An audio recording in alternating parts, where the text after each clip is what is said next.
গরমকাল তো পড়ে গেল, উচ্ছে দিয়ে একটা রেসিপি হলে কেমন লাগে? তো চলুন আজকে উচ্ছে দিয়ে এমন সুন্দর একটা রেসিপি দেখাবো যেটা কিন্তু শুধুমাত্র গরম ভাত এটা দিয়েই খাওয়া যাবে। বিশেষ করে গরমকালটা তো আমি এভাবেই খাই। গরমকাল এলেই কেন জানি না আমার তরকারির প্রতি খুব অনীহা সৃষ্টি হয়। মনে হয় তরকারি না দিয়ে শুধু সাদা ভাত যদি এভাবে খাই বা জল ঢেলে খাই একটু পোস্ত টোস্ত দিয়ে, অনেকেরই এরকম হয়। তো তার জন্য সবার প্রথম আমি 3টে উচ্ছে নিয়ে নিচ্ছি। উচ্ছেগুলোকে গোল গোল করে কেটে নিচ্ছি। কি ভাবছেন গোল গোল দিয়ে কি করব? উচ্ছে ভাজা? ভাজা তো বটেই, একটু অন্য ধরনের ভাজা। চপ, বেগনির সাথে মিলিয়ে পেঁয়াজি, আলু নিই, কুমড়ো নিই, অনেক তো খেলেন। আজকে না হয় একটু উচ্ছে নি খাবেন। উচ্ছে নি সেটা আবার কেমন জিনিস, সেটাই তো দেখাতে চলেছি আপনাদের। সবার প্রথম উচ্ছেগুলোকে এরকম গোল গোল করে কেটে নেব, একটু পাতলা পাতলা করে। তারপর এভাবে বীজগুলোকে বার করে নেব।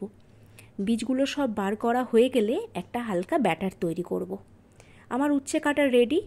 আর উচ্ছেটা কাটার আগে আমি ধুয়ে নিয়েছি। ব্যাটারে খুব সিম্পলভাবে নিয়ে নিয়েছি অ্যারারুট বা কর্নফ্লাওয়ার, যেটা দেবেন। আর নিয়ে নিয়েছি 2 চামচ বেসন, 1 চামচ কর্নফ্লাওয়ার আর 2 চামচ বেসন, একটু ক্রিস্পি হওয়ার জন্য। আর কিচ্ছু দিচ্ছি না, প্লেন একটু নুন স্বাদ মতো। আর যেটা আমি সবসময় দিয়ে থাকি গোলমরিচের গুঁড়ো, এটা আমার খুব ভালো লাগে যে কোনো রান্নায়।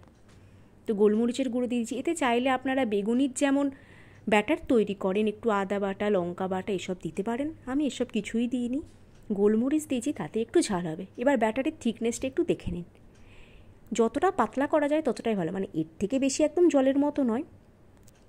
বললাম না আজকে হবে উচ্ছে নি, উচ্ছের বড়া ভাজবো আজকে। উচ্ছের বড়া খেয়েছেন তো? যারা যারা খাননি তারা শিখে নিন। তেল গরম করে আমি দিয়ে দিলাম এবার উচ্ছের বড়াগুলো। গরম ভাতে আমার কিন্তু দারুণ লাগে খেতে, শুধু শুধু উচ্ছের বড়া এক থালা আর গরম ভাত। যারা যারা খাননি তারা সত্যি সত্যি বানিয়ে দেখুন তো। গরমের মধ্যে তেতো খেতে কিন্তু মন্দ লাগে না, তবে হ্যাঁ তেলে ভাজা এটাই একটা মুশকিল। কিন্তু একদিন বানিয়ে দেখুন না, ভাতের সাথে কেমন লাগে, জমে যায় কি না। পুরো গোল্ডেন ব্রাউন হওয়া পর্যন্ত ভেজে নিলাম, এবার তুলে নেওয়ার পালা। দেখুন কত সুন্দর আমার উচ্ছের বড়া হয়েছে। এবার ব্যাটারটাকে আমি আরেকটু পাতলা করে নিয়েছি, যেটা আমি নর্মালি করে থাকি। দেখুন উচ্ছের গায়ে কতটা ব্যাটার লাগছে, দেখলেই বুঝতে পারবেন। খুব সামান্য সামান্য ব্যাটার লাগছে। এক্ষেত্রে ব্যাটার বানিয়ে আপনারা রেখেও দিতে পারেন, একদম জলের মতো ব্যাটার, কিন্তু এটাই খেতে বেশি ক্রিস্পি লাগে আমার। তো দিয়ে দিলাম তেলে। এবার ছাঁকা তেলে সুন্দর করে ভেজে নেব।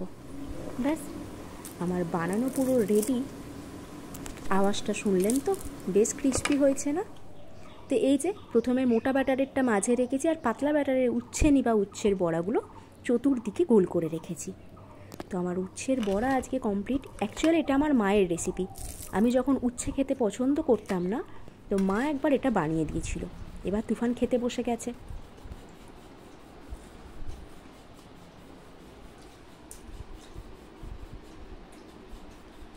এটা ভালো হয়েছে। এবার কোনটা নিচ্ছ একটু দেখাই দাও। দেখি এটা শুধু যদি ভালো লাগে, মজমজে হয়ে যায়। ভাত দিয়ে খাবে না? ভাত দিয়ে খাও, একটুখানি ভাত দিয়ে খাও, সাদা ভাত দিয়ে। আর একটা পাতলা নাও। হ্যাঁ এই পাতলাগুলো একটা খাও। ভালো লাগে। বলো এটা বেশি মজমজে হয়েছে। পাতলাটা না মোটাটা? পাতলাটা। আচ্ছা। দুটোটা খেতেও ভালো লাগে, যেহেতু বেসনের কোটিংটা কম আছে, যার ফলে উচ্ছের স্বাদটা ভালোভাবে পাওয়া যাচ্ছে। আর ওই মোটাটাতে কি হচ্ছে, বেসনের কোটিংটা বেশি থাকার জন্য উচ্ছের বেসন মিশে গিয়ে একটা মিষ্টার তৈরি হচ্ছে, কিন্তু ওটাও খেতে ভালো লাগছে, এটা আরও বেশি ভালো লাগছে, এটা বেশি মজমজ হয়েছে। ব্যাস ঠিক আছে, ধন্যবাদ। আমার বর একদম অথেন্টিক রিভিউ দিয়ে দিল। আর আজকে রান্না ছিল মাছের কালিয়া, টক ডাল মানে আম্মুসুরির ডাল, উচ্ছের বড়া, আর ছিল টমেটোর চাটনি। তো সবাইকে অনেক ধন্যবাদ আজকে ভিডিওটা দেখার জন্য। পারলে নিজেরাও চেষ্টা করে খেয়ে দেখুন কেমন লাগে।